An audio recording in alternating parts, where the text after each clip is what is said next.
Cinema చూసినట్టు feeling వచ్చింది నాకు. ఇది ఒక విధంగా రిడ్లీ స్కాట్, నేను ఒక 7-8 years back Ridley Scott entry కూడా చూశాను, ఏలియన్ సినిమా డైరెక్టర్. తను కూడా ఆల్మోస్ట్ 25th anniversary ఎప్పుడు చూసి ఒక సినిమా చాలా సంవత్సరాల తర్వాత చూస్తే నువ్వు తీయలేదు అనిపిస్తుంది. ఎందుకంటే మీ ఇప్పుడున్న మెంటల్ స్టేట్ కి దానికి పొంత కరెక్ట్ ఉండదు. అది బెటర్ అయిందా తక్కువైందా అంటే అది వేరే విషయం. అవునండి, అది సేమ్ పర్సన్ ఉండడు అక్కడ. ఎగ్జాక్ట్, అంటే you will not identify your correct. But మీరు సత్య తర్వాత చాలా మంచి సినిమాలు తీశారు. అండ్ మీరు మంచి చెడు అనేది సబ్జెక్టివ్ అనేది, హిట్ అయ్యి కూడా సబ్జెక్టివ్. నేనేంటంటే ఇది ఒక పర్టికులర్ ఎమోషన్ రిప్రజెంట్ చేసింది సత్య. ఇప్పుడు కంపెనీ సత్య తర్వాతే వచ్చింది, సర్కార్ సత్య తర్వాతే వచ్చింది, బూత్ సత్య తర్వాతే వచ్చింది. కానీ వాటిల్లో కూడా ఐ ఫీల్ సత్యాలో ఉన్న హార్ట్ లేదన్న ఫీలింగ్.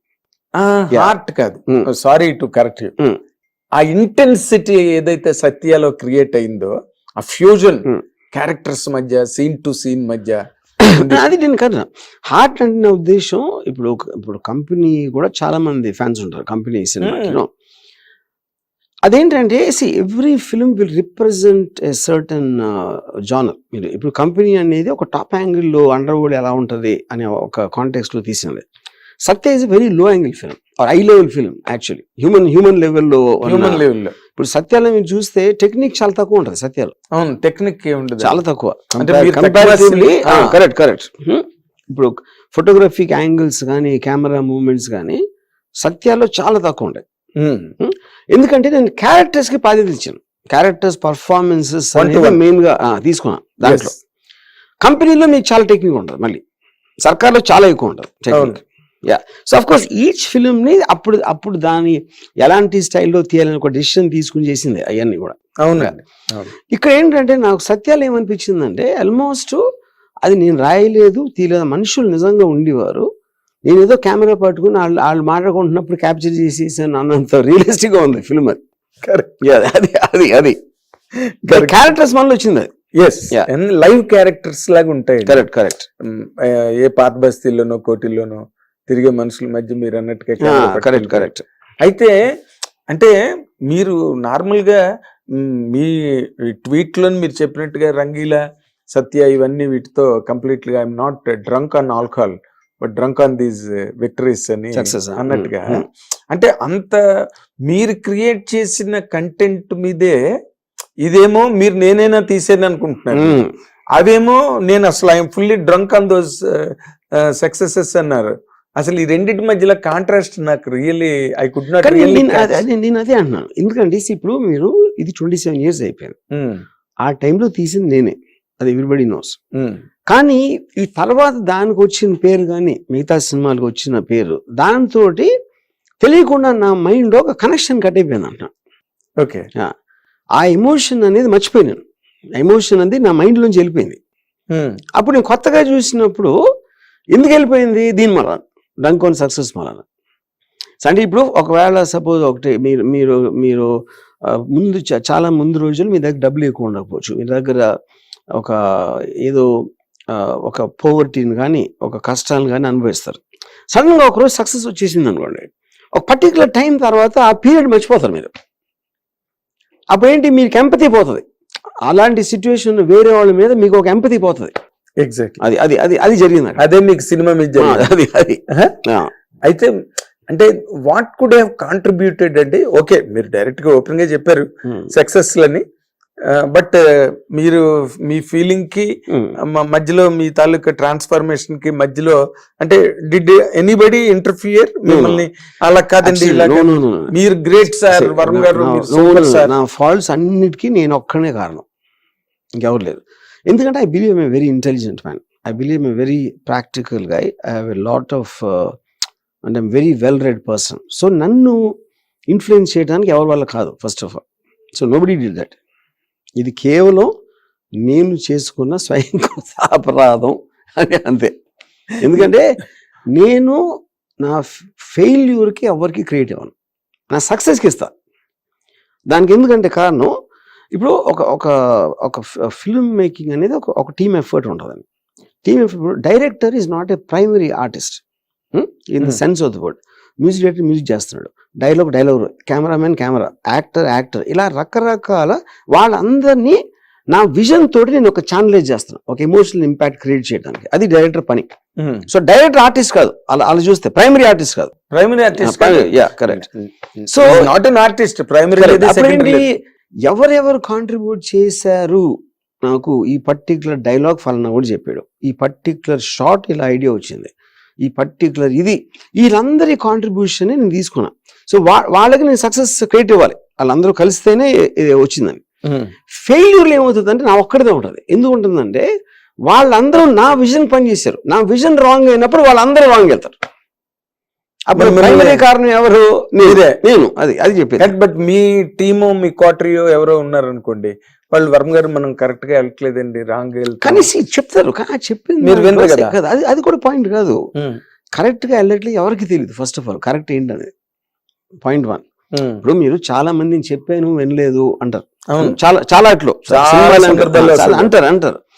కానీ ఫైనల్ గా డిసిషన్ ఎవరు తీసుకోవాలి అంటే, ఉదాహరణకి నాకు ఆ మధ్యన ఒకడు మీ కెమెరా యాంగిల్స్ అన్ని ప్రెడిక్టబుల్ అయిపోతున్నాయి అని చెప్పాడు. అంటే అది సలహా ఇచ్చినట్టే కదా, అది చేయొద్దని.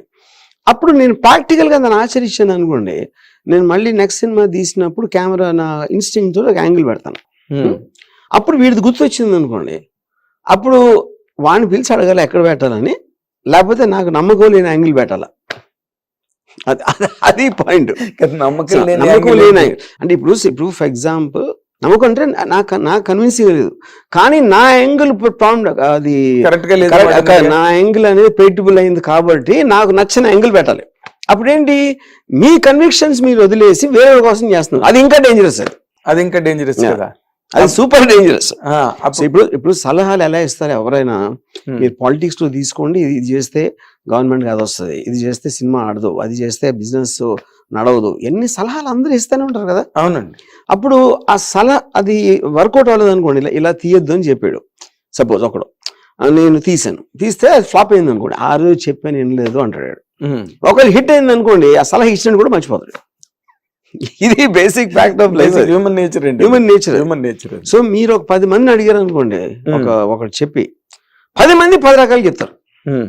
ఎందుకంటే ఎవరి వ్యూ పాయింట్ ఆడుతూ ఉంటది. అప్పుడు మీరు డెసిషన్ తీసుకోవడానికి మీరు ఫీడ్బ్యాక్ తీసుకోవచ్చు, ఫైనల్ డెసిషన్ మీదే ఉండాలి. ఇప్పుడు ఫీడ్బ్యాక్ అంటే ఏంటి అర్థం, ఇప్పుడు చెప్పేవాడి, ఇప్పుడు సపోజ్ నాకు ఒకటి చెప్పాడు అనుకోండి, ఇది బాగాలేదండి, ఇలా ఉంటే బాగుంటుంది అన్నాడు. నేను నన్ను ఏమో అడుగుతాను, నువ్వు లాస్ట్ సినిమా ఏం నచ్చిందని అడుగుతా అని. వాడు ఏదో చెప్తాడు, ఆ సినిమా నాకు నచ్చి ఉండదు అనుకోండి, అప్పుడు ఎలా వింటానండి? ఓకే, ఆడొక సక్సెస్ఫుల్ సినిమా ఏదో చెప్తాడు, సక్సెస్ఫుల్ అందరూ చెప్తారు, సక్సెస్ఫుల్ సినిమా చెప్తారు, దానికి పెద్ద గొప్ప ఇదేంటి, అంతే కదా. అప్పుడు బ్లైండ్ గా కాపీ కొట్టాలి. ఇప్పుడు ఎలా ఉంటుందంటే, ఇది నాకు ఒకడు కల్కట్టా నుంచి ఒక గ్రూప్ వచ్చారు ఒక సినిమా తీయమని, ఒక 15-20 years బ్యాక్. మాన్సూన్ వెడ్డింగ్ లా అని పెద్ద హిట్ అయింది అప్పుడు.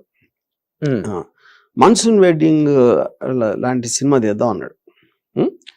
అంటే నేను మాన్సూన్ వెడ్డింగ్ లాంటి సినిమా ఎలా తీస్తాం కదా ఆల్రెడీ. లాంటి అంటే ఏంటి అర్థం, ఓకే అందులో ఒక ఢిల్లీలో ఒక పెళ్లి జరుగుతుంది, అప్పుడు హైదరాబాద్లో పెళ్లి మీద తీద్దామా, చెన్నైలో పెళ్లి మీద తీద్దామా, ఏంటి దాని లాంటి సినిమా అంటే ఏంటి అసలు అర్థం. అదేంటంటే సక్సెస్ఫుల్ సినిమాని కాపీ కొట్టడం అనే ఇన్స్టింక్టివ్ రియాక్షన్. అది ఇన్స్టింక్టివ్ అంతే. బిజినెస్ లో కూడా అది చేస్తారు. బిజినెస్ లో కూడా బిజినెస్ పెట్టి కొంచెం డబ్బులు వస్తున్నాయంటే అందరూ అది పెట్టేస్తారు, అందరూ అది. కానీ ఇప్పుడు మీరు ఇందాక అన్నట్టుగా క్షణక్షణం సినిమా చేయడానికి లేదా అలాంటి కథను మీరు ఇది ఎంచుకోవడానికి మెయిన్ రీజన్ ఏంటండి? మెయిన్ రీజన్ ఎందుకంటే శివ మీకు ఒక బెంచ్ మార్క్ సెట్ చేసిన కంటెంట్, ఆ మోడల్ క్షణక్షణం తీసిన main reason Sridevi garu. Because I was a die hard fan of her. ఆవిడతో ఒక సినిమా తీయాలి అనే ఒక విపరీతమైన కోరికతో తీసిన సినిమా. శ్రీదేవి గారు లేకపోతే తీసి ఉండదు. అది అందులో ఒక మిస్టేక్ అది జరిగింది. నేను శ్రీదేవి గారు ఆల్రెడీ వెంకటేష్ హీరో. సో ఇప్పుడు నేను వెంకటేష్ ఆల్మోస్ట్ సినిమాలో 30-40 minutes తర్వాత వస్తాడు. అవును, వచ్చినా కూడా నాగార్జున రేంజ్ ఇంట్రొడక్షన్ నేను ఇవ్వాల అంటే ఆ సినిమాలో కుదరలేదు. ఆ స్టోరీ డిఫరెంట్ కాబట్టి ఆ స్టోరీ డిమాండ్ చేయాలి. కానీ శివ చూసి క్షణక్షణం థియేటర్లోకి వచ్చిన వాళ్ళందరూ కూడా అదే ఎక్స్పెక్ట్ చేస్తారు కదా. అదే ఎక్స్పెక్ట్ చేస్తారు. మళ్ళీ ఒక సైకిల్ చైన్ లాంటి ఎపిసోడ్ ఉంటుంది, లేకపోతే ఇదో ఉంటుంది, ఓపెనింగ్ ఎపిసోడ్ ఉంటుంది. ఆ మూడ్ లో వచ్చినప్పుడు I couldn't satisfy. That is the reason that the picture didn't work. తర్వాత ఇంకోటి ఆ సినిమాలోని బాగా ఇమోషనల్ పెంటప్ ఇమోషన్ పాయింట్ దగ్గరికి వచ్చేసరికి శ్రీదేవి గారు ఏమో దేవుడా దేవుడా దేవుడా దేవుడా అని డ్రాప్ అయిపోయింది అక్కడ. కానీ ఇప్పుడు అది ఇంకా వేరే వేరే అంటే in the sense ఎందుకంటే I'm telling, as an audience. చాలా మందికి అది నచ్చింది. Very good. నేనే చెప్పా కదా అందులో అసలు ఒక శ్రీదేవి లాంటి ఆ రోజున్న బబ్లింగ్ బ్యూటీని డాన్సింగ్ క్వీన్ అనిపించుకున్న శ్రీదేవిని కూర్చోబెట్టి మొత్తం కరెక్ట్. అసలు అది ఎవరు చేయగలండి? నోబడీ కెన్ రియల్లీ కానీ చేశాను కానీ దాని మీద చాలా క్రిటిసిజం వచ్చింది అప్పుడు. ఇప్పుడు శ్రీదేవి గారు టెరిఫిక్ డాన్సరు, చాలా అందగత, ఆయన మంచి మంచి డ్రెస్సులు వేసుకుని అందాన్ని చూపించకుండా ఈడ ఒక డర్టీ స్కర్ట్ వేసుకుని నేల మీద కూర్చోబెట్టి కలవకుండా ఉన్నాడని చాలా మంది ఉన్నారు అడవిలో. యాక్చువల్ గా దిస్ ఇస్ ట్రూత్. అలా ఆలోచిస్తే ట్రూతే కదా అది. కరెక్ట్. మీరు సినిమాలోకి రావటానికి ఆహ్లాదం పొందడానికి వస్తారు, ఒక హై పొందడానికి వస్తారు. కరెక్ట్. అప్పుడు అలా చేసినప్పుడు కానీ తర్వాత ఏమవుతుందంటే మీరు తర్వాత చూసినప్పుడు ఆ pressure of opening day expectation emotion ఉండదు కాబట్టి టీవీలో చూసినప్పుడు చాలా బాగుంటుంది. అయ్యో టీవీలో కొన్ని లక్షల సార్లు చూసిన సినిమాని ఈ రోజుకి కూడా. బట్ మీకు అనిపించలేదండి పర్సనల్ గా మీరు అంత డైహార్డ్ ఫ్యాన్ కదా శ్రీదేవి గారికి, ఇప్పుడు తనని కూర్చోపెట్టి సెట్ లో తను డాన్సులు చేస్తుంటే అసలు మీరు ఎంజాయ్ చేయొచ్చు, మీతో పాటు మేము కూడా ఎంజాయ్ చేసేవాళ్ళం. అసలు అందరినీ ఏడిపించారు కదా, అందరు కలల రాణిని అసలు కట్టుబట్టలతో అడవికి పంపించి అడవిలో కూర్చోబెట్టి పాట తీసి మీకు అనిపించలేదు అలాగే? What did you expect of it? అంటే నేను ఒకటి I wanted to show her very beautiful, ఒక టార్గెట్. రెండోది తనకున్న extraordinary acting capacity which I saw in mister India, లేకపోతే అలాంటి సినిమాలు వాటిలో తనకున్న కామెడీ టైమింగ్ ఇవన్నీ ఎక్స్ప్లాయిట్ చేయడానికి డిజైన్ చేసి రాసిన స్క్రిప్ట్ అది క్షణక్షణం. ఓకే. శ్రీదేవి చుట్టూ. అంటే ఎవరు మిమ్మల్ని మీరు ఇంకా there was never ever discussion? No discussion. ఇంకా మీతో ఎవరు మాట్లాడతారు సార్ శివ తర్వాత? ఎప్పుడు మాట్లాడలేరు, ఆ తర్వాత అసలు ఎప్పుడు మాట్లాడలేదు. శివ కూడా మాట్లాడరా అంటే అది మీరు కన్విన్స్ చేసే దాన్ని బట్టి ఉంటది కదా. అయ్యో వెంకట్ గారు చెప్పారు కదా మాట్లాడినప్పుడు నేను కన్విన్స్ చేయగలిగితే ఒప్పుకుంటారు కదా. అదే పాయింట్. మరి ఆ తర్వాత డౌన్ ది లైన్ క్షణక్షణం తర్వాత గోవింద గోవింద వచ్చింది. Govinda Govinda was also did not fair. Correct. మీరు మీదైన కారణం గోవింద గోవింద ఒక వన్ రీజన్ ఈజ్ ఇప్పుడు నేను హోల్ ఒక స్టోరీ అంతా బిల్డప్ ఇంటర్వ్యూలో ఒక రాబరీ జరుగుతుంది తిరుపతి. దాన్ని ఎలా సాల్వ్ చేస్తారు ఏంటి అనేది సెకండ్ పార్ట్. ఈ రాబరీ నేను 1200 feet ఎంతో అంటే ఆల్మోస్ట్ 12 to 13 minutes, దాంట్లో సెన్సార్లో 9 minutes ఎగిరిపోయింది. 9 కన్నా పైన. ఎందుకు వాళ్ళు వేసి దేవుడి గుడిలో షూస్తో ఉండకూడదు, దొంగలు రాబ్ చేయడానికి వచ్చి వాళ్ళు షూస్ ఎందుకు ఇస్తారు బయట? ఓకే, అది వేరే విషయం. దాని ఒక్కదాన్ని మనం అంటలేను. That could be one reason, fundamental hook point of the film అది ఆ టైంలో. సెకండ్ మేబీ అంటే ఇప్పుడు ఇదంతా కూడా పోస్ట్ అనాలిసిస్ క్షణక్షణం లాగా. అంటే main reason I believe robbery thing ఒకటి, దాంతో ఎమోషన్ అనేది లేకుండా పోయింది సినిమాలో. సో ఇండివిజువల్ గా సాంగ్స్ బాగున్నాయి, ఏదో సీన్స్ బాగున్నాయి, అన్ని బాగానే ఉన్నాయి, కానీ what was missing is the fundamental hook. దేనికోసం అయితే సినిమా తీసామో అది లేదు సినిమా. 9 minutes లేపడం వల్ల అదే మెయిన్ పాయింట్ లేదు కదా. ఓకే. ఎందుకంటే అసలు ఒరిజినల్ గా ఆ సీక్వెన్స్ చూస్తున్నప్పుడు రీ రికార్డింగ్ టైంలో ఈ కోరస్ సింగర్స్ కొంతమంది మోర్చిపోయారు అసలు అది చూసి, ఆ ఎపిసోడ్. అవునా? రాబరీ ఎపిసోడ్ చూసి. అంటే అంత స్ట్రాంగ్ ఎమోషన్ ఉంటది అది.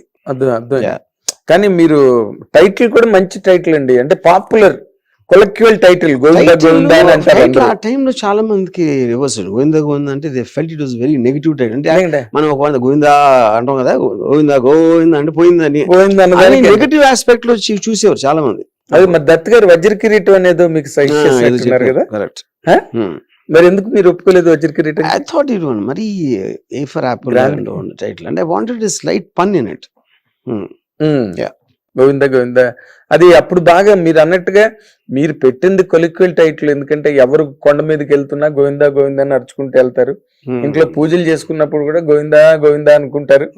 But on the other side వాడు డబ్బులు ఎవడన్నా పోగొట్టుకుంటే కరెక్ట్. ఆ సెన్స్ ఎక్కువ క్యారీ అయిందండి సినిమా మీద. అక్కడ మరి ఇంకెవరు నిలబడలా.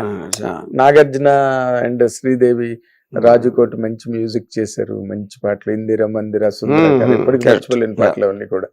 తర్వాత ఆఫ్టర్ దట్ మీరు బాలీవుడ్ లోకి వెళ్ళిన తర్వాత కూడా మీరు చేసిన సినిమాలు, you made the Bollywood kneel down before you. ఇప్పటి వరకు that is too strong line. The point, ఇప్పుడు నాకున్న ఒక unique aspect storytelling, making technique పరంగా ఉన్న అవగాహనలో, they never saw a love story like Rangeela for example, లేకపోతే never saw something like Satya. So ఆటోమేటిక్గా అంత డిఫరెన్స్ ఇన్ టేకింగ్ వచ్చినప్పుడు I will be talked about. Your talked about India today లాంటిది కూడా మీకు బ్రహ్మాండంగా అసలు డైరెక్టర్ ఆఫ్ ది సెంచరీ అని, డైరెక్టర్ ఆఫ్ ది కంట్రీ అని, అసలు డైరెక్టర్ ఆఫ్ ది వరల్డ్ అని, అసలు మామూలుగా పోటీ పడి ఇచ్చారు మీకు టైటిల్స్. అన్ని టైటిల్స్ విన్ చేసిన ఇండియన్ డైరెక్టర్ లేడు, అండ్ వరల్డ్ లో కూడా లేరు అన్ని టైటిల్స్ వచ్చిన వాళ్ళు. మనం గాడ్ ఫాదర్ ఇలాంటి స్టూడెంట్స్ ఆఫ్ సినిమా లవ్ చేస్తారు గాడ్ ఫాదర్ అని. How many people could have seen God father? But మీది అలా కాదు. ఇక్కడ మీరు ఈ రోజున మీ అభిమానులందరూ కూడా డౌన్ ది జనరేషన్, సందీప్ వంగలాటోడి దగ్గర నుంచి నిన్న హత్య అనే సినిమా తీసిన శ్రీవిద్య వరకు కూడా అందరూ మిమ్మల్ని, మీ పేరు జపం చేస్తుంటారు అందరూ. వర్మ గారి లాగా షాట్ తీయాలి, వర్మ గారి లాగా షాట్ తీయాలని.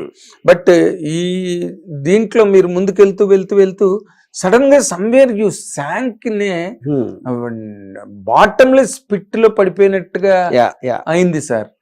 అది ఎవరు కూడా, మీ అభిమానులు ఎవరు కూడా మళ్ళీ ప్రతి సినిమా మీరు తీసిన రక్త చరిత్ర గాని, any dam film I call it in that period, మీరు తీసిన వాటిలో ఒక్కొక్క షాట్ ఒక్కొక్క లైబ్రరీ షాట్ అండి, చూసి నేర్చుకోవాల్సింది. But why you have ran into that segment అండి? నాకైతే ఇప్పటికీ నేను మన దాంట్లో అదే చెప్పాను కదా, ట్వీట్ లో సారాంశం అదే కదా. బేసిక్ గా ఇప్పుడు ఒకటేంటంటే ఆబ్జెక్టివ్ లెస్ డెస్టినేషన్ అని ఉంటుంది. ఇప్పుడు ఐన్ ర్యాండ్ ప్రిన్సిపల్స్ లో ఆబ్జెక్టివిజం అనే దానికి మీనింగ్ ఏంటంటే లక్ష్యం, నేను ఇది సాధించాలా, ఇక్కడికి వెళ్ళాలా, అక్కడికి చేరుకోవాలి అనే ఒక క్లారిటీ ఉన్నప్పుడు మీకు ఒక ఆబ్జెక్టివ్ అన్నట్టు. నేనేంటంటే రోడ్డు మీద వెళ్తున్నా, డెస్టినేషన్ ఎందుకు వెళ్తున్నాను, వెళ్ళాల్సిన అవసరం ఏంటి, అక్కడికి వెళ్ళి ఏం చేయాలి అనే క్లారిటీ అనేది ఆలోచించకుండా నడిచాను. అని ఏ సినిమా పడితే అప్పుడు ఏ మూడ్ వస్తే అది తీసేయడం. That is what is called objectiveless destination. Objectiveless, your journey aimless towards the destination, there is no aim. అక్కడ ఒక ఆశయం ఏంటంటే, I believe I'm a very intelligent man, I'm very well read person. నా లాంటి వాడు కూడా అలా అంత బేసిక్ కామన్ సెన్స్ లేకుండా ఇన్ని సంవత్సరాలు టైం ఎలా వేస్ట్ చేస్తాడు, ఇన్ని సంవత్సరాలు ఎందుకు చేస్తాడంటే that is an answer I cannot give. ఇప్పుడు దీంట్లో ఎప్పుడు నాకు తట్టలేదని కాదు, అప్పుడప్పుడు వస్తున్నాయి ఇది సిగ్నల్స్.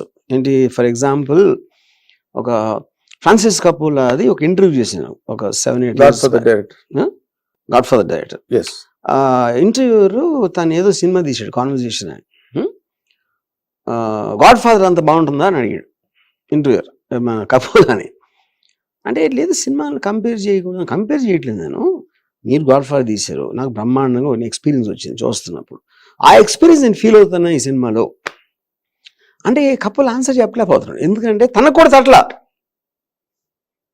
అంటే ఫ్రాన్సిస్ ఫోర్డ్ కపోలా లాంటిది కూడా అలాంటి పప్పులో కాలేసాడు అంటే అప్పుడు ఏంటి, చాలా మంది డైరెక్టర్స్ ఈవెన్ ఇక్కడ కూడా. సో ద పాయింట్ ఏంటంటే, మనం ఏ సినిమా అయినా ఒక డెసిషన్ నుంచి వస్తుంది. ఆ డెసిషన్ ఆ రోజు ఎందుకు, ఏ పరిస్థితిలో ఏం తీసుకున్నాం అనే ఫ్యాక్టర్స్ ఇన్ఫ్లుయెన్స్ లోంచి మనం చేస్తాం. సో దాన్ని లుక్ బ్యాక్ చేసుకోవడానికి, మళ్ళీ ఆలోచించడానికి ఏదన్నా ఒకటి జరగాలి, సంథింగ్. ఇప్పుడు నేను కాదు, ఏ డైరెక్టర్ కూడా ప్రపంచంలో కూడా, భారతదేశంలో కూడా సినిమా బాగుండకూడదు అని ఎవ్వరూ తెలియదు సినిమా. అవునండి, everybody thinks there is something, చప్పట్లు కొట్టాలనే కదా, సంథింగ్ ఇన్ ఇట్ అనుకుంటాడు. అది అయిన తర్వాత తెలుస్తుంది. కానీ ఇక్కడ పాయింట్ ఏంటంటే, ఇంత ఒక పెద్ద ఐడియాతో, ఇప్పుడు ఫర్ ఎగ్జాంపుల్ సత్యం ఉంది, అదేంటి, ఒక అండర్ వరల్డ్ అని ఒక ప్రపంచం ఉంది. నేను ఒక ప్రేక్షకుని ఆ వరల్డ్లోకి తీసుకెళ్ళి వాళ్ళకి ఒక రింగ్ సైడ్ వ్యూలో వాళ్ళు ఎలాంటి వాళ్ళు, వాళ్ళ ఎమోషన్స్ ఏంటి, వాళ్ళ రిలేషన్షిప్స్ ఎలా ఉంటాయి, ఇవన్నీ చూపించడానికి ట్రై చేసిన ఫిల్మ్ అది సత్య. వాళ్ళు కూడా మనలాంటి మనుషులే, వాళ్ళేం కొమ్ములతో పోవట్లేదు, కోరలతో పోవట్లేదు, వాళ్ళేమి బ్లడ్ థర్స్టీ మాన్స్టర్స్ కూడా కాదు వాళ్ళు. అవును. వాళ్ళు మామూలు మనుషులు వాళ్ళు. ఇది నా ఉద్దేశం. ఉమ్. సో ఒక వరల్డ్ లోకి తీసుకెళ్లి ఆ వరల్డ్ ని పరిచయం చేశాను. నెక్స్ట్ సినిమా ఏం తీసాను, కౌన్ తీసాను. కౌన్ ఏంటి, ఒక ఇంట్లో ఒక అమ్మాయి ఉంటే ఎవడో వచ్చి తలుపు కొడతాడు. అక్కడి నుంచి ఒక చిన్న థ్రిల్లర్, మొత్తం స్టోరీ అంతా కూడా ఒక రాత్రిలో జరుగుతుంది. సత్యాలో ఉన్నంత స్కేల్ తీసి ఈ సినిమా ఎందుకు తీయాలంటే ఎలా తీస్తారు? అది వేరు కదా. అదేంటంటే అలాంటప్పుడు సబ్జెక్ట్ ఎందుకు సెలెక్ట్ చేసుకున్నారు? అని మీకు అడుగుతారు. Intentionally have to make it bigger, no um. Bigger or better or maybe something similar, something like that. అది నేను ఆలోచించలే అంతే. ఆ టైంలో అదే సరిగ్గా అనుకున్నాం, తీసాం అంతే. అండ్ అసలు ఆ సినిమా లాస్ట్ వెళ్తున్న కొద్దీ as it progresses towards climax చాలా స్పైన్ చిల్లింగ్ ఉంటుంది ఆ ఫిల్మ్. కానీ నా పాయింట్ ఏంటంటే, నేను మొన్న సత్య చూసిన మూడ్ లో నేను కౌన్ తీసేవాడు కాదు.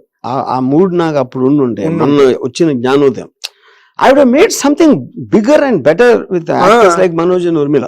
అవునండి, అవును. ఇప్పుడు మీకు ఆ తర్వాత ఇప్పుడు కౌన్ గురించి మీరు మాట్లాడారు కదా, ఆ స్ట్రింగ్ లో మీకు ఏమనిపించేది సార్? ఇలా ఈ సినిమా నేను ఎందుకు తీసాను, ఈ సినిమా అనవసరంగా తీసానే? అది నేను అదే ఎప్పుడు ఆలోచించలేదు మొన్న వరకు. అదే నేను ఇప్పుడు మొన్న మీకు వచ్చిన ఆలోచన తర్వాత నేను అడుగుతున్నా ఇవాళ. ఎందుకంటే మాకు మీరు అవకాశం ఇచ్చారు ఈ రోజున. ఎందుకంటే కానీ నేను అది చెప్తున్నాను, పశ్చాత్తాపాన్ని మించిన ప్రాయశ్చిత్తం. ఇది చెప్తున్నాను. అది ఆ ఇన్ని సంవత్సరాలు ఇది 1 year 2 years కాదు కదా, ఒక సినిమా 2 సినిమాలు కూడా కాదు. సో అది ఎందుకు వచ్చిందంటే దానికి ఆన్సర్ నేను చెప్పగలిగితే నిజంగా నేను చేసేవాడిని కాదు. అంటే అప్పుడు మీకున్న మూడ్ వేరు కదా. నేను అదే అంటున్నా. ఇప్పుడు కదా మీరు మీకు ఇంటర్వ్యూ ముందు ఏం చెప్పాను, ప్రతి డెసిషన్ మీరు తీసుకునేది అప్పటికి సంబంధించిన కొన్ని ఫ్యాక్టర్స్ ఇన్ఫ్లుయెన్స్ చేస్తాయి. ఫ్యాక్టర్స్ అంటే మనుషులు కాదు, ఫ్యాక్టర్స్, మైండ్ స్టేట్. మీ మైండ్ స్టేట్ మీరు ఏదో మాట్లాడుతూ ఇది తీయని ఎవరు చెప్పలేను. That is not how it happens. మీకు మట్టుకు మీరే, నేనేదో ఫీల్ అయిన అంతే. అదే కవి కడి స్వతంత్రుడు అంటారు. సడన్ గా నేను కౌన్ లాగా ఒక ఇంట్లో మొత్తం ఒక రాత్రి సినిమా తీస్తే ఎలా ఉంటది అని దానికి ఎక్సైట్ అయ్యాను. అంతేగాని దీని బదులు అది తీయచ్చు కదా అని నా ఆలోచించలా. అదే అంటే చేయిస్తారు అంతే అంతే. వాటిని మీరు ఎప్పుడు కూడా వై చేసుకోలే, దాన్ని ఇలా అప్పుడు ఏంటంటే నేను ఈ ట్వీట్ లో నేను ఒక లైన్ పెట్టాను, I was running towards the horizon looking up and completely ignoring the garden I lied beneath my feet. మీరు ఏదైతే లాంచ్ ప్యాడ్ ని మీరు తీసుకున్నారో దాన్ని అర్థం చేసుకోకుండా, దాన్ని కరెక్ట్ గా వాడకుండా మీరు హొరైజన్ ని చూసి పరిగెడుతున్నారు. Left the ground because of that many times I fell down అని చెప్పా ట్వీట్ లో. అదే చాలా అంటే మీరు ఎక్కడ ఏ రోజున కూడా you did not what you call recapitulate not did you ever repent on that. ఎప్పుడు కూడా మొన్నటి వరకు మీరు అసలు మీరు ఏది నేను చెప్పింది వేదం అన్నట్టుగా ఉండేది మీ ఆలోచన. బట్ ఈ సడన్ రివిలేషన్ అన్నది ప్రపంచాన్ని చాలా డిలైట్ చేసిందండి. మీరు చెప్పిన మాటలు దాంట్లో అసలు పొంగిపోయారు అందరూ కూడా. ట్విట్టర్ అంతా మునిగిపోయింది మెసేజ్లతో. అసలు అంటే రామ్ గోపాల్ వర్మ గారు మళ్ళీ నెక్స్ట్ ఇన్నింగ్స్ అన్నంత క్రేజ్ డెవలప్ అయింది. ఇప్పుడు ఆ క్రేజ్ కి తగ్గ సినిమా చేయాలని మీరు at least now even are you measuring yardsticks to make your next 100%.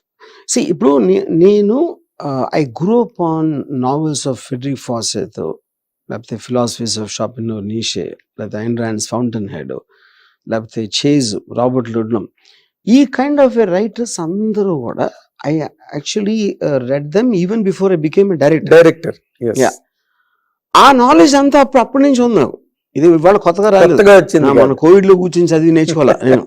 You know అప్పుడు చేస్తే ఆ రేంజ్ సినిమా చేయాలి, ఇంతవరకు ఎందుకు చేయలేదంటే అది పక్కన పెట్టండి.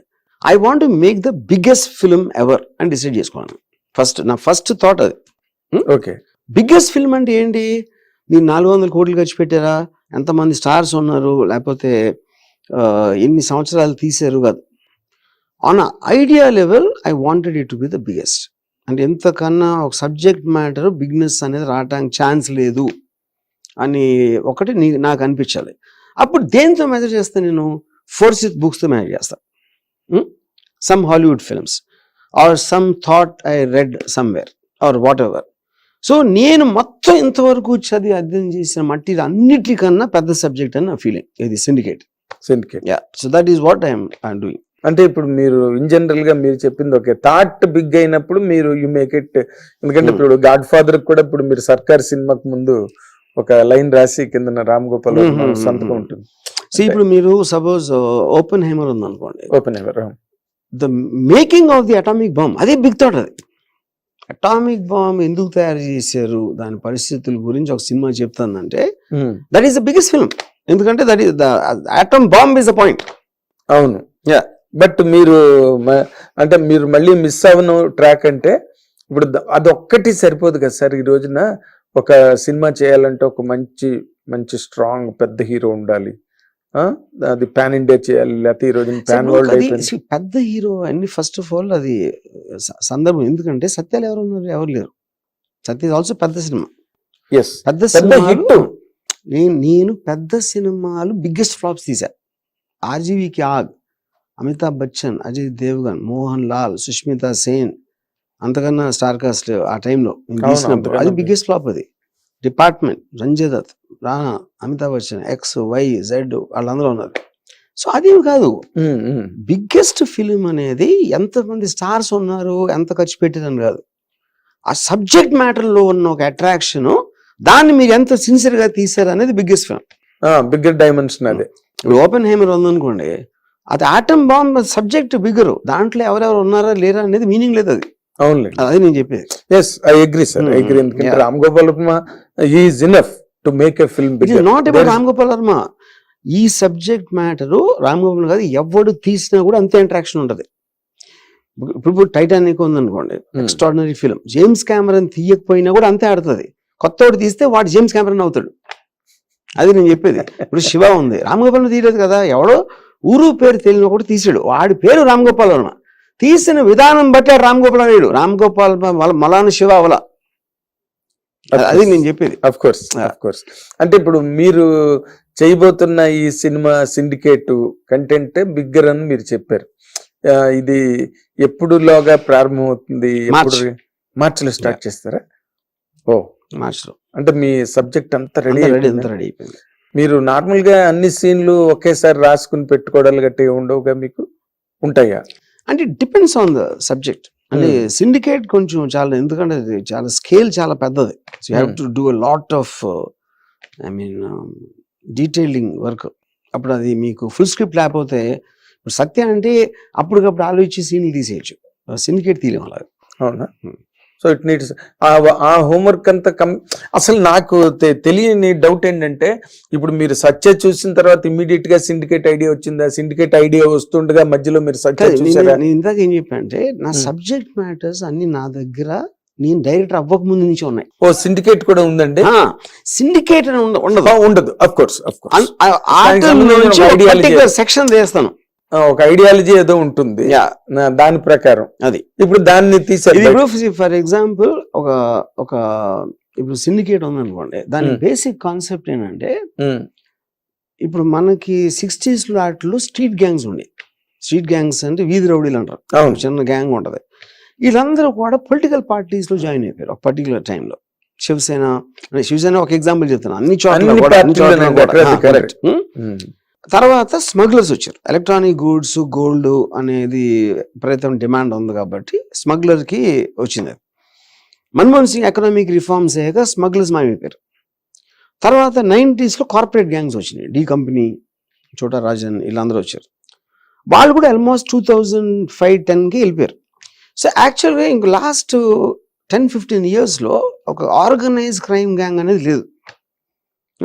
కానీ ఏంటి, స్ట్రీట్ గ్యాంగ్స్ పోగానే ఇంక మళ్ళీ స్ట్రీట్ గ్యాంగ్స్ ఉండవు అనుకున్నప్పుడు స్మగ్లర్స్ వచ్చారు. స్మగ్లర్స్ పైగా మళ్ళీ క్రైమ్ రాదు అనుకుంటే మళ్ళీ వీళ్ళు వచ్చారు. సో క్రైమ్ అనేది ఎప్పుడు వేరే రూపంలో మళ్ళీ వెనక్కి వస్తూ ఉంటుంది. టెర్రరిస్ట్లో కూడా బ్లాక్ సెప్టెంబర్ గ్రూప్స్తో స్టార్ట్ అయ్యింది. ఫస్ట్ వాళ్ళని నాశనం చేసిన తర్వాత సడన్గా కూడా అల్ ఖైదా వచ్చింది. అల్ ఖైదాని డిస్ట్రాయ్ చేశాక ఐసిస్ వచ్చింది. వచ్చిన ప్రతిసారి it is bigger and it is more dangerous. That is a cycle of crime. Correct. Yeah.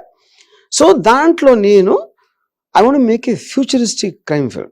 And future అంటే నాట్ సైఫై కాదు, రేపు అవ్వచ్చు, అదే నెక్స్ట్ వారం అవ్వచ్చు. ఎస్, ఇప్పుడు మీరు September 11th అటాక్ జరిగింది, అప్పుడు అల్ఖైదా అని తెలిసింది మనకి. September 10th కూడా తెలీదు. అంటే September 10th జనాలకి రేపటి నుంచి ప్రపంచం మారిపోతుంది అడుగుతుంది తెలుసా? వన్ డే ముందు కూడా తెలీదు.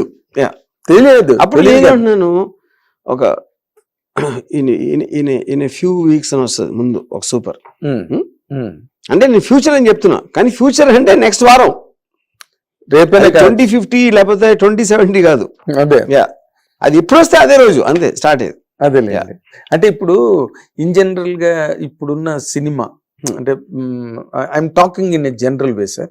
ఇప్పుడు బిగ్గర్ డైమెన్షన్ బిగ్గర్ అనగానే ఇప్పుడున్న ప్రెసెంట్ డెఫినేషన్ ఎలాగున్నదంటే ఓ మల్టీ స్టారరు, ఇద్దరు హీరోల్ని కలపడం, లేకపోతే పెద్ద పెద్ద నార్త్ సౌత్ హీరోలు యాక్టర్స్ ని హీరోయిన్స్ ని అన్ని కాంగ్లోమరేషన్ అందరూ కూడా చేసి అది ఇంకా ఇంటర్నేషనల్ డయాస్ మీదకి తెలుగు సినిమాని తీసుకెళ్ళి దానిలో సైఫై మీరు ఇందాక అన్నట్టుగా ఇలాంటివన్నీ ఒక బిగ్గర్ డైమెన్షన్ సినిమాకి డెఫినేషన్స్ గా ఈ రోజున మారిపోయి సార్. ఈ రోజున how distant your thought to this present world. నేను మీకు ఇది చెప్తున్నా. ఎనీ ఫిల్మ్, ఇప్పుడు మీరు ఒక బుక్ షాప్ లేదండి, 1000 రకాల బుక్స్ ఉంటాయి, ఎవరెవరో ఏదో చదువుతూ ఉంటారు, వేరే వేరే కారణాలు చదువుతూ ఉంటారు. మీకు నచ్చిన బుక్స్ 4-5 ఉంటాయి అక్కడ, ఇంకోటి వేరే 4-5, ఇంకోటి వేరేది. సో ఎవరు కూడా ఇదే కరెక్ట్ అనేది ఏది ఉండదు. అది సినిమాల్లో ఉండదు, సైన్స్లో ఉండదు, దేంట్లోనే ఉండదు ఇదే కరెక్ట్ అనేది. అప్పుడేంటి నేను ఏం చెప్తున్నా ఇందాక, స్టార్స్ని తీసుకున్నంత మాత్రాన్ని హిట్ అయిపోతుంది అంటే నా బిగ్గెస్ట్ ఫ్లాప్ స్టార్స్తోనే వచ్చినాయి. అది అది ఒకటి ఆల్రెడీ చెప్పా. రెండోది ఏంటంటే మీరు తీసుకున్న సబ్జెక్ట్లో ఉన్న సూటబిలిటీ నుంచి మీరు ఆ ఎమోషన్ ఎంత స్ట్రాంగ్గా పండించగలుగుతారు అనేది పాయింట్. అది ఓకే, అక్కడ మీకు నిజాయితీ ఉంటుంది దాంట్లో. లేదు ఫలానా హీరోని తీసుకుంటే ఎంత మార్కెట్ ఉంటుంది, ఎంత డబ్బులు ఎక్కడి నుంచి వచ్చేస్తాయి ఓటీటీ నుంచి, ఆ క్యాలిక్యులేషన్ లోకి వెళ్ళకూడదు ఫస్ట్. మరి how the business runs and how the business goes. కానీ నేను అదే అన్నా, అది లేకుండా అయింది కదా. ఇప్పుడు సత్య, నేను ఆమీర్ ఖాన్తో రంగీలా తీసి అంత పెద్ద సినిమాలు తీసి సత్య అనే సినిమా నేను తీసినప్పుడు that became record breaking hit. అంతే కదా.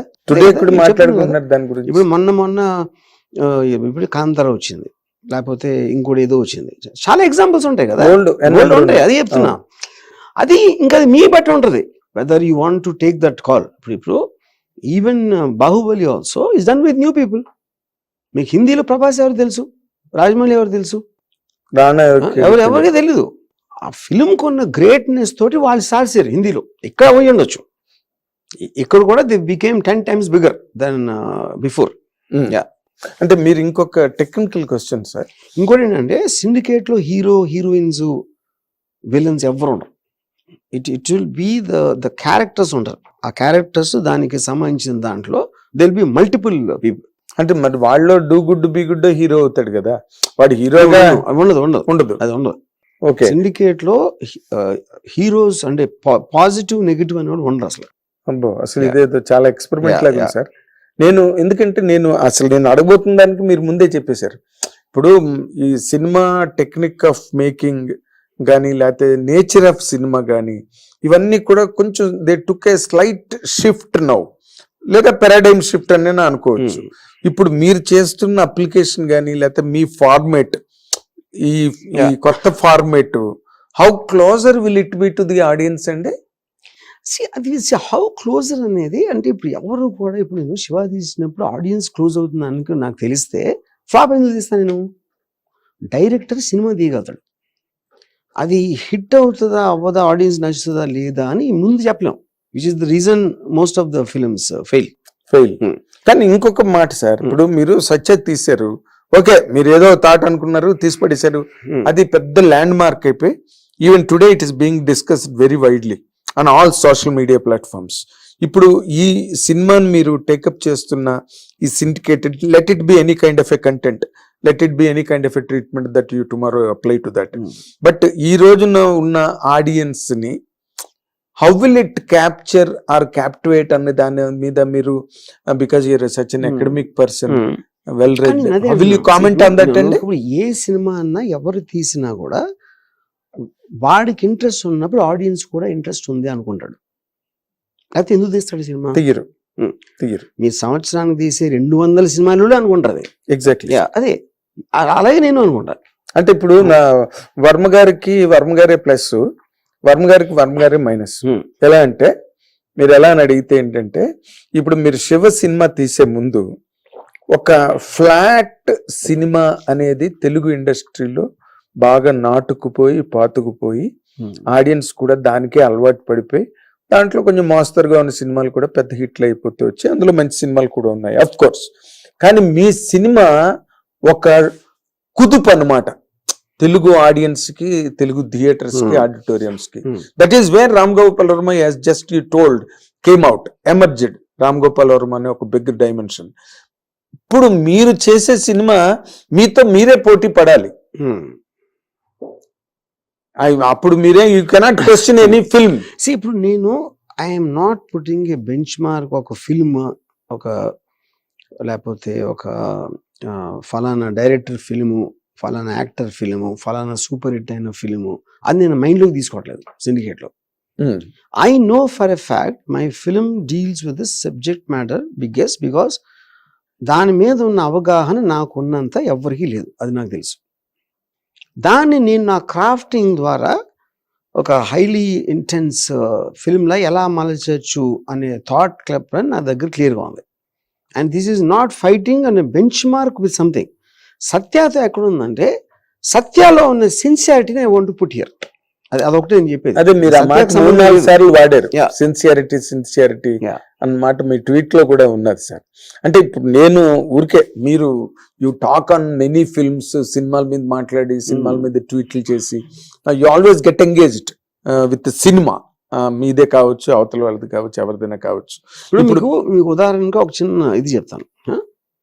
ఇప్పుడు ఇందులో ఒక క్యారెక్టర్ ఒక ఎక్స్ట్రీమిస్ట్ సిండికేట్లో ఆడేమంటాడంటే, ఇన్నోసెంట్ పీపుల్ అని ఎవరు ఉండరు,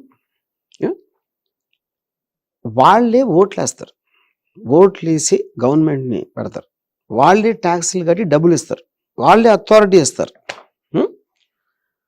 అప్పుడు వాళ్ళు ఇన్నోసెంట్ పీపుల్ ఎట్లా అవుతారు? ఒకవేళ వాళ్ళకి తెలియకపోతే అది వాళ్ళు చేసే పని ఇది అని వాళ్ళు డమ్ పీపుల్ అవుతారు.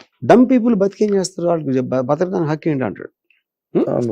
ఇప్పుడు ఈ లైను మీరు ఇన్నోసెంట్ పీపుల్ అని ఎవరో ఉండరు, వాళ్ళే ఓట్లేసి ఇలా చెప్పచ్చు. రెండో విధంగానే ఇన్నోసెంట్ పీపుల్ అని ఎవరు ఉండరామా ఇలా చెప్పచ్చు. ఇంకోటి ఇప్పుడు సత్యాలు తీస్తే ఇన్నోసెంట్ పీపుల్ ఎవరు ఉండరు. సో నువ్వు అనవసరంగా వాళ్ళ గురించి ఆలోచన మనస్సు పాడు చేసుకోకు. ఇలాంటి మార్గంతో చెప్పినప్పుడు మీకు ఎక్కువ ఇంకా భయం వేస్తుంది. అవును, అది నేను I want approach that in you applied it in even Shiva కదా. శివాలో గట్టిగా ఆ లాజిక్ అంతా ఉంది, but not with the intensity of Satya. ఇలాంటిది వేరే సినిమా ఉంది, కంపెనీలో కూడా ఉండొచ్చు. మెల్లిగా మాట్లాడటం కాదు, ఎమోషనల్ ఇంటెన్సిటీ. అంటే ఇప్పుడు మీరు for example Osama bin Laden అనుకోండి, అమెరికీ అని మాట్లాడతాడు. అమెరికీ ఆడ కళ్ళల్లో ఒక కోల్డ్ హేట్రెడ్ ఉంటుంది. ఆడు పిచ్చోళ్ళలాగా ఉన్నాడు, కాపంతో అరవట్లా, కామ్గా కళ్ళు మెస్మరైజ్ చేస్తున్నట్టు చెప్పినప్పుడు మీకు ఎఫెక్ట్ వస్తుంది. ఓకే, ఇప్పుడు ఫైనల్గా ఏంటి, మీరు ఏ కాన్ఫ్లిక్ట్ అయినా హ్యూమన్ కాన్ఫ్లిక్ట్లో ఒక మనిషి ఇంకో మనిషిని వాడి కోసం he has to convince him. Exactly. ఒక మామూలు సోల్జరు ఫస్ట్ వరల్డ్ వార్లో ప్రపంచాన్ని గడగడలాడిచి హిట్లర్ ఎలా అయిపోయాడు? ఆడి బలంతో అవలా, గన్నుతో అవలా, ఆడి కన్విన్సింగ్ పవర్, థాట్. వాడి ఆలోచనతో వేరే వాళ్ళ ఆలోచనని మలిచాడు. That is what the power of Hitler is. Power of communication, power of the ability of convincing. ఇప్పుడు అంటే మీరు మీ అబ్జర్వేషన్ లో సార్, నేను చాలా హంబుల్ గా నేను మిమ్మల్ని అడిగేది, మీ అబ్జర్వేషన్ లో సినిమా అనేది టెక్నాలజీ మీద ఆధారపడి వచ్చే సినిమాలు వస్తున్నాయి, లేదా మామూలుగా ఇప్పుడు సంక్రాంతికి వస్తున్న సినిమాలో పెద్ద టెక్నాలజీ ఏం లేదు, but it's a very bigger block buster. ఆ ముందు 2 సినిమాల మీద కన్నా కూడా పెద్ద హిట్ అయిపోయింది. సో ఇన్ జనరల్ కామెడీ అనమాట. మన జంజాల్ గారు, సత్యనారాయణ గారు వాళ్ళు చేసిన comedy cinema. I do not know whether I have seen it or not. ఇప్పుడు మీ లేటెస్ట్ పిక్చరు అంటే will it really thrive on technology, merit of technology, లేదా only script making? Technology can't be separated from a film. See technique is nothing but the way you're communicating. ఇప్పుడు నేను ఒక idea ఉందనుకోండి, ఇక్కడ కూర్చుని మీకు చెప్పచ్చు, లేకపోతే బుక్ రాయొచ్చు, లేకపోతే సినిమా తీయచ్చు. డిఫరెన్స్ ఏంటి? నేను చెప్పినప్పుడు ఒకలాగా ఉంటుంది, బుక్లో రాసినప్పుడు మీరు చదువుతున్నప్పుడు ఆ నేరేటివ్ స్టైల్లో ఒకలాగా ఉంటుంది. సినిమా అంటే మీరు మ్యూజిక్, పర్ఫార్మెన్సెస్, ఎడిట్ వీటన్నిటి కలిసి వచ్చిన ఇంపాక్ట్ వేరుగా ఉంటుంది. కొన్ని రైటింగ్లో చేసి మీరు సినిమాలో ట్రాన్స్లేట్ చేయలేరు, కొన్ని సినిమాలో చెప్పగలిగి మీరు రైటింగ్ చేయలేరు. ఎందుకంటే అక్కడ కెమెరాని యూజ్ చేస్తున్నారు ఒక నేరేటివ్ ఎలిమెంట్గా. Camera, background music, sound effect, more than anything performances. Yes, all are characters in that. Camera character, all of them together make a cumulative impact. అదే అందుకే మీరు, ఎందుకంటే రామ్ గోపాల్ వర్మ గారి దగ్గర నుంచి మీ రివిలేషను, మీ మాటే ఇంత సంచలనం సృష్టించింది ప్రపంచంలో ఉంటే, ఆల్ అక్రాస్ ది గ్లోబ్. చాలా బాలీవుడ్ వాళ్ళు కూడా చాలా మంది రెస్పాండ్ అయ్యారు దాని మీద. అండ్ మీరు మీ ఎక్స్పెక్టేషన్స్ని, ఈ రోజున మీకున్న ఎక్స్పెక్టేషన్స్ని, అంటే ఈ ప్రెసెంట్ డే ఇండియాలో ఏ డైరెక్టర్కి లేనంత రిసెప్షన్ మళ్ళీ మీకే వచ్చింది ఈ క్షణంలో. How are you taking it అండి, ఆ రిసెప్షన్ని, ఇంత సెన్సేషన్ ఏమనిపించింది? I'm not really so concern about that. ఎందుకంటే నేను after so many years I'm razor focused on what I want to do in Syndicate. అది ఎవరేమంటున్నారు, ఎవరేమంటారు అని దాని మీద అసలు నేను కాన్సన్ట్రేట్ చేయట్లేదు. మీరు చేయట్లేదు సరే, బట్ అంటే ఇక్కడ అదే అంటున్నాను. ఇప్పుడు ఫర్ ఎగ్జాంపుల్ నాకు ఒకరు అడిగారు, ఇన్ని ఫ్లాప్లు ఉన్నా కూడా అమితాబ్ బచ్చన్ గారు ఎప్పుడు మీతో ఎందుకు చేస్తారు అని అడిగారు నన్ను. అంటే నేనేమన్నానంటే, మీరు నా ఫ్లాప్ని చూస్తున్నారు, అమితాబ్ బచ్చన్ గారు నేను ఆ ఫ్లాప్ సినిమాలు కూడా నేను ఎంత కాన్సన్ట్రేట్ పని చేస్తే ఆయన చూస్తున్నారు. అది అది అది డిఫరెన్స్. డైరెక్ట్ గా చూస్తారు కదా, అది అది ఇప్పుడు మేము అవన్నీ చూడం కదా. మొత్తం కెరియర్ లో ఆగ్ మీద పెట్టినంత శ్రద్ధ ఏ సినిమా మీద పెట్టలా మీరే, నాట్ ఈవెన్ సర్కార్. అది ఆయన చూసారు, అది సినిమా నాది బిగ్గెస్ట్ డిజాస్టర్ నాకు మొత్తం నా కెరియర్ లో. అప్పుడు ఏంటి, ఎందుకు అయ్యింది అంటే, అడే అమ్మ ఆడ పవర్ నెత్తి మీదకి ఎక్కిని, కళ్ళు దొబ్బిని, బుర్ర దొబ్బింది అని మీరు ఈజీగా లేబుల్ చేస్తారు. దానికి రీజన్ ఏముంటది అని maybe he understands better, possible అంటున్నాను నేను. It is also true. అప్పుడు నేను చెప్పాను అనుకోండి, ఎందుకు నేను క్యారీ అయిపోయాను అది మన ఆగులో అని చెప్తే, ఈవెన్ మీరు కూడా మీరు అవ్వచ్చు అనిపిస్తుంది, మీరు నా ప్లేస్ లో ఉన్నా కూడా. కరెక్ట్. యా, అంటే ఏంటది, ఉదాహరణకి చెప్తాను మీకు, ఇది మంచి ఎగ్జాంపుల్. సాషా సిప్పి అని ఒరిజినల్ షోలే ప్రొడ్యూసర్, జీపీసిప్పి మనోడు. అతను నన్ను ఒకసారి ఇన్వైట్ చేసి ఇంటికి, గ్రాండ్ ఫాదర్ కలుస్తాను. అక్కడికి వెళ్ళిన తర్వాత గ్రాండ్ ఫాదర్ కొంచెం ఆయన సెనైల్ అయిపోయారు. ఓకే, సరే ఇతను మాట్లాడతా షోలేకి సీక్వెల్ తీయాలి మిమ్మల్ని, అందుకని we want approach you for direction. ఏంటి సీక్వెల్ అంటే, తను ఒక ఇది చెప్పాడు, మెహబూబా సాంగ్ అయిపోయాక గబ్బర్ సింగ్, హెలెన్ వాళ్ళిద్దరూ దే హ్యావ్ సెక్స్ అని, వాళ్ళకు జూనియర్ గబ్బర్ పడతాడు. ఇది ఆ రాసిన స్టోరీ అది. ఇప్పుడు కొంతమంది క్యారెక్టర్స్ పోయారు, సంజీవ్ కుమార్ పోయారు యాక్టర్స్, సినిమాలో కొంతమంది క్యారెక్టర్స్ చచ్చిపోయారు, మిగతా వాళ్ళతో చేయాలి. అప్పుడు ధర్మేంద్ర, హేమామాలిని వాళ్ళు వెళ్ళిపోయారు కదా లాస్ట్ లో సినిమాలో. వాళ్ళు అప్పుడప్పుడు జయబాద్రిని చూడటానికి వస్తారు సినిమాలో. అప్పుడు ఈ వచ్చినప్పుడు జూనియర్ గబ్బర్ వాళ్ళిద్దరిని కిడ్నాప్ చేస్తాడు, ధర్మేంద్ర అని హేమమాలిని. దాని తర్వాత వీళ్ళకి పిల్లలు పుడతారు, కొడుకులు. ఆ కొడుకులు వచ్చి జూనియర్ గబ్బర్ని తో దెబ్బలాడి పేరెంట్స్ ఇడిపించుకోవడం కథ. దీంట్లో ఒక జాకీ చాన్ క్యారెక్టర్ని పెట్టమన్నాడు. జాకీ చాన్ ఏంటంటే, Sholay is the biggest brand in India, Jackie Chan is the biggest international star. దీంతో వరల్డ్ మొత్తం ఊపి ఊపేయచ్చు అనేది ఆ ఉద్దేశం. ఇది కాకుండా తను ఏమంటాడు, వీళ్ళందరూ కొత్త వాళ్ళతో తీసి గబ్బర్ రోల్ ఎవరిస్తారు, గబ్బర్ రోల్ ఎవరు అని ఇలాంటి కాంపిటీషన్స్ పెట్టి కమోషన్స్, దాంట్లో ఎవరు ఎక్కువ ఇస్తే గబ్బర్ రోల్ ఇస్తాం, ఈ ఆప్షన్ పెట్టి అన్ని చేసి ఈ మాస్టర్ ప్లాన్ చెప్పాడు నాకు. నేనేమో సరే దండం పెట్టేసి భయమేమో వచ్చాను. వచ్చేసి మళ్ళీ నేను రిటర్న్ అవుతా ఉంటే అసలు షోలేని ఏం చేయొచ్చు అని ఒక ఐడియా వచ్చింది. ఈ ఐడియా నుంచి సిటీలో సెట్ చేస్తే అట్లా ఉంటుంది. అక్కడ డెకాయిట్స్ ఉన్నారు, ఒక ఇన్స్పెక్టర్ అతని ఫ్యామిలీని చంపేశారు, అతన్ని పగ తీర్చుకోవడానికి ఎవరో ఇద్దరు స్మాల్ టైమ్ థీవ్స్ని తీసుకున్నాడు. ఇది స్టోరీ. ఇప్పుడు నేను బాంబేలో ఇలాంటి ప్లాట్ ఇమాజిన్ చేస్తే ఒక ఎవడో ఒక ఇండస్ట్రియలిస్ట్ చాలా ఓల్డ్ మ్యాన్ అతను ఫైండింగ్ చేసి ఇప్పుడు కొడుకు అప్పచెప్పి తన ఫామ్ హౌస్లో ఎక్కడో ఉన్నాడు పూనాలో. ఇక్కడ అండర్ వరల్డ్ ఎక్స్టార్షన్ చేసి ఆ సందర్భంగా ఆయన చంపేశారు.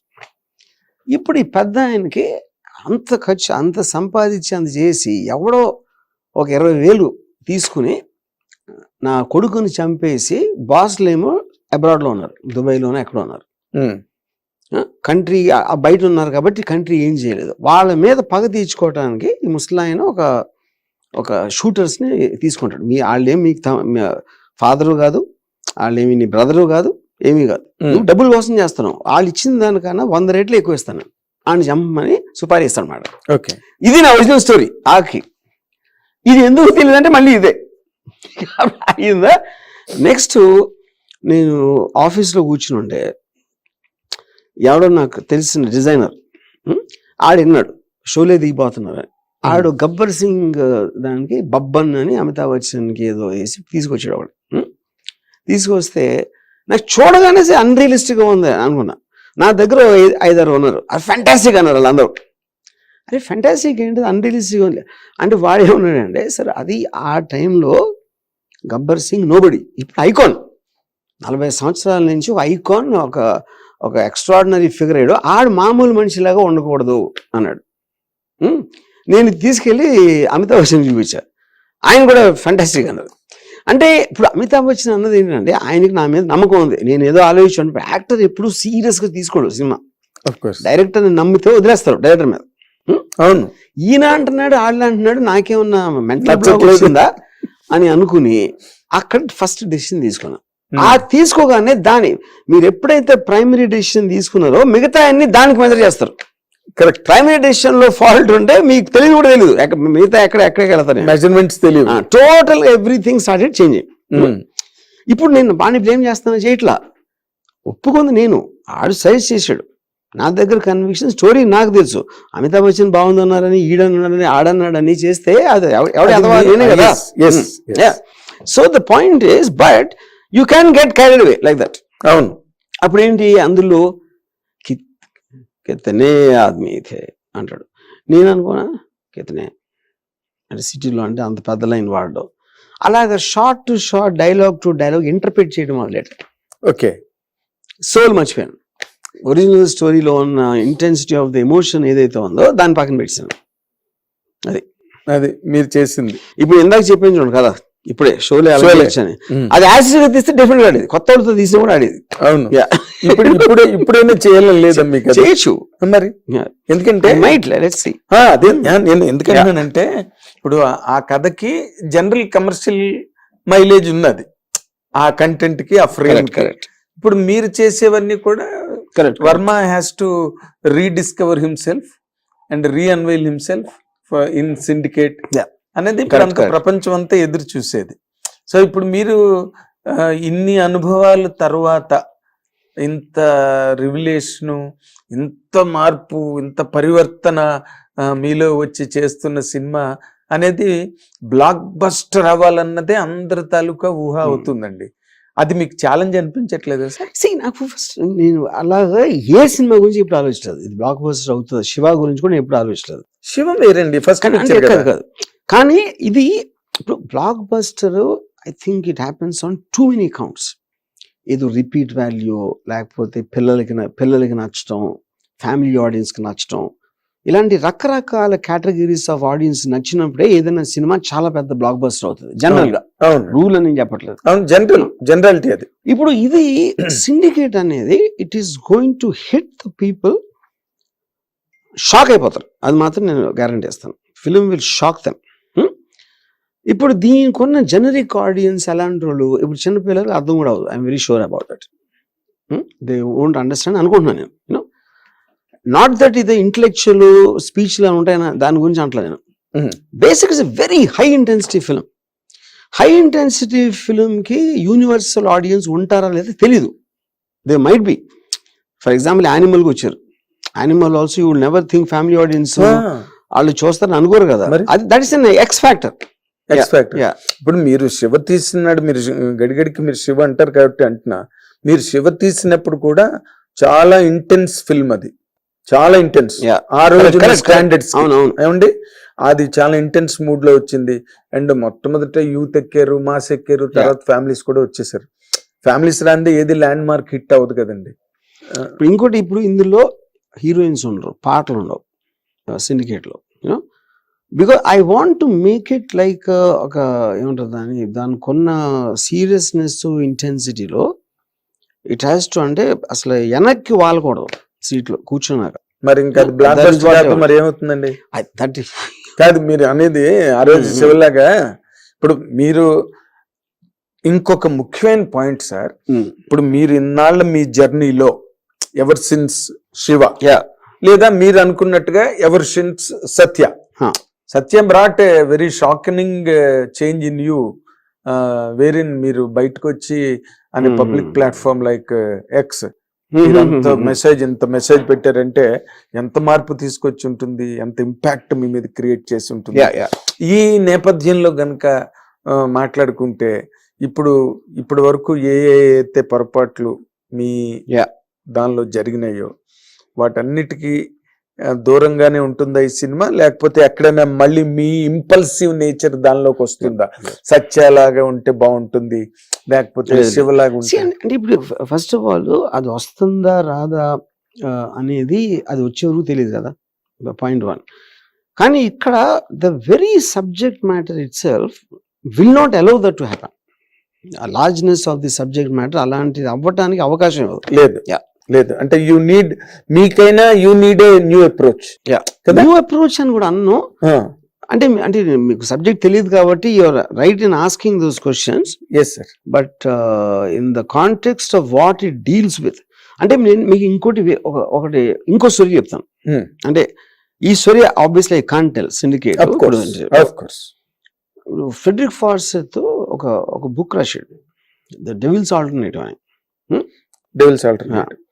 అదేంటంటే ఒక కాండోర్ శాటిలైట్స్, అంటే కోల్డ్ వార్ లో టైంలో సెట్ అయింది స్టోరీ, 1960s లో అట్లా.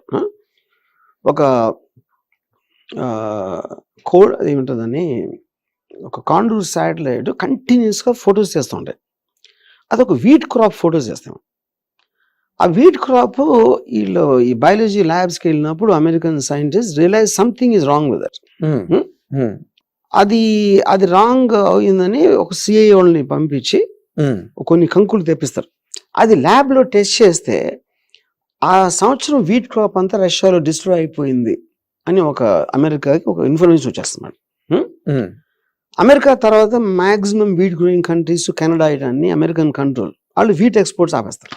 ఆపేసి స్ట్రాటజిక్ ఆర్మ్ స్టాక్స్ వస్తున్నప్పుడు రష్యా పెద్ద ఫెమైన్ రాబోతుంది కాబట్టి ఆ ఫెమైన్ నుంచి తప్పించుకోవటానికి ఆర్మ్స్ కన్సెషన్ టాక్స్ లో వాళ్ళది పై చేయి అవుతుంది అనేది ఒక సిచ్యువేషన్ క్రియేట్ అవుతుంది అన్నమాట. ఇప్పుడు ఈ లోపల ఇక్కడ రష్యన్ పోలిట్ బ్యూరోలో there is internal struggle between members. వాళ్ళు పోలిట్ బ్యూరో మెంబర్స్ కూర్చున్నప్పుడు ఒకడు సజెస్ట్ చేస్తాడు, ఇప్పుడు మన అమెరికాకి కన్సెషన్స్ ఇస్తే మన ఆన్వర్డ్ మార్క్సిస్ట్ మార్చ్ అనేది ఒక 20 ఏళ్ళు వెనక్కి వెళ్ళిపోతాం, లేకపోతే ఇది అడ్వాంటేజ్గా తీసుకుని we will declare third world వార్కి వెళ్దాం అంటాడు. అమెరికా కన్ను మూసి తెరిసే లోపల టాప్ 100 cities ఆఫ్ అమెరికాని will put in nuclear bombs అంటాడు. ఇది ప్రత్యేకంగా అంటే అమెరికా ఊరుకుంటుందా ఏంటి అని ఒక చిన్న ఇది స్టార్ట్ అవుతుంది. అంటే అమెరికన్స్కి అంత వాళ్ళంతసేపు there will be very sensitive public opinion, because democracy అనేది పబ్లిక్ ఒపీనియన్ మీద ఉంటుంది. వాళ్ళు గబుక్కున్న మనలాగా డెసిషన్ తీసుకోలేరు. ఈ డిస్కషన్ జరుగుతుంది.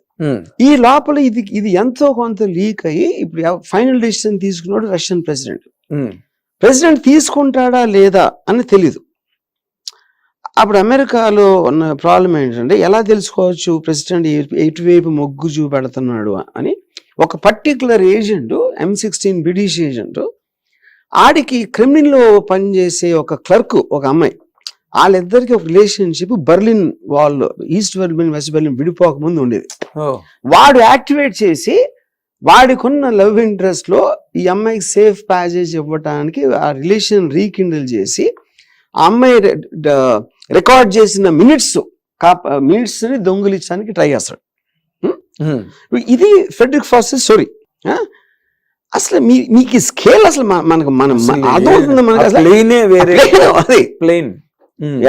ఇప్పుడు ఈ సినిమాకి సిండికేట్ కి సంబంధం లేదు, ఈ కథకి సిండికేట్ కి. నేను ఎగ్జాంపుల్ చెప్తున్నా, అర్థమైంది.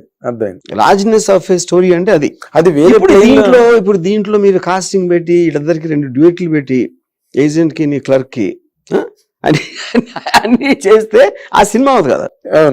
I want to make this like international film. International అదే అంటే it can be understood anywhere.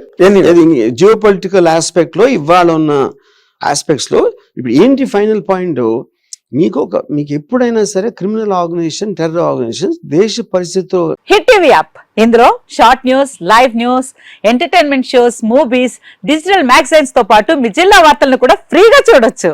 అంతేకాదు కేజీ నుంచి పీజీ వరకు విద్యార్థులకు స్కాలర్షిప్ కూడా అందిస్తున్నాం. ప్రతి వారం 10 మందికి లక్కీ డ్రా ద్వారా ఒక్కొక్కరికి 10,000 రూపాయలు అందిస్తున్నాం. ఇంకెందుకు ఆలస్యం, వెంటనే హిట్ టీవీ యాప్ ని డౌన్లోడ్ చేసుకుని ఫ్రీగా ఎంటర్టైన్మెంట్ పొందండి. Hit TV app.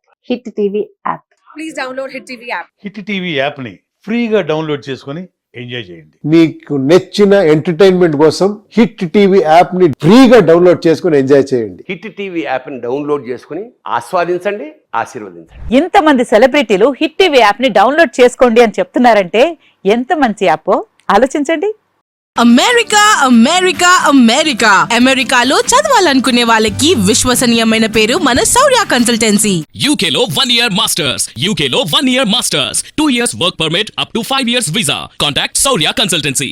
Contact 89851 89851.